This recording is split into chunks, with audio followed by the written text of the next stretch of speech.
The man was about to lower his pants to relieve himself when he unexpectedly noticed a young woman asleep inside a car. Driven by desire, he immediately called over his accomplice, Pete. A single glance between them was enough. They decided to make a move on the girl. Pete stayed outside to keep watch, while Alan took the chance to pull the car door handle. The noise jolted the woman, Lucy, awake. Seeing a strange man with a lecherous grin, she quickly gestured for him to leave. Instead, Alan grew more excited and clung tightly to the door. Terrified, Lucy could only slam on the horn for help. The sound drew her parents, Philip and Lisa, who had been out for a walk nearby. Philip rushed over first, only to be subdued by the attackers. Lisa, ignoring her own safety, lunged at them as well, only to be captured too. The couple was dragged deep into the woods and tied up. While rifling through Lucy's phone, Alan discovered that a young child had been left back at the campsite. He demanded to know the child's whereabouts, but Lisa refused to say. Growing impatient, Pete balanced a soda can on Philip's head, ordering Alan to practice his aim. Alan fired twice and missed, then suddenly executed Philip with a shot to the head. Emboldened, the two men brutally murdered Lisa and Lucy as well, before returning to the campsite in search of the boy. But the tent was already empty. The child had fled earlier. On his way, he encountered a couple, Mary and Jack. Seeing the boy alone, they decided to take him to the police station. Unexpectedly,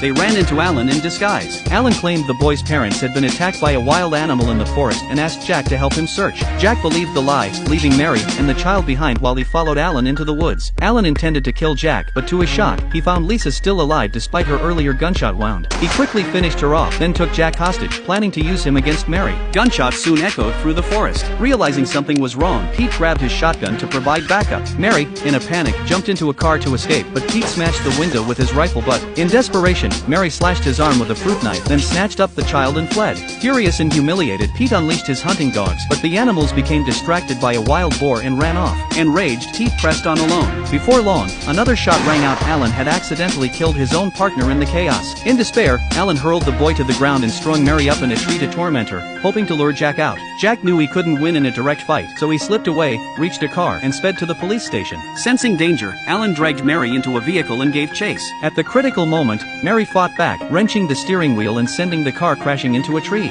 Jack soon returned with the police and found Mary unconscious, but the officers walked straight into Alan's ambush. Two were gunned down instantly, and even Jack took a bullet. Injured and with a broken leg, Alan forced Mary to drive at gunpoint. Seizing her last chance, Mary yanked the wheel again, flipping the car. Alan scrambled free first, reaching for his weapon only for Mary to pin him down. In a surge of rage and despair, she finally ended the monster's life. Days later, Mary awoke in the hospital, her injuries slowly healing. Jack had been shot but, fortunately, not fatally. Miraculously, the little boy who had been thrown to the ground survived as well.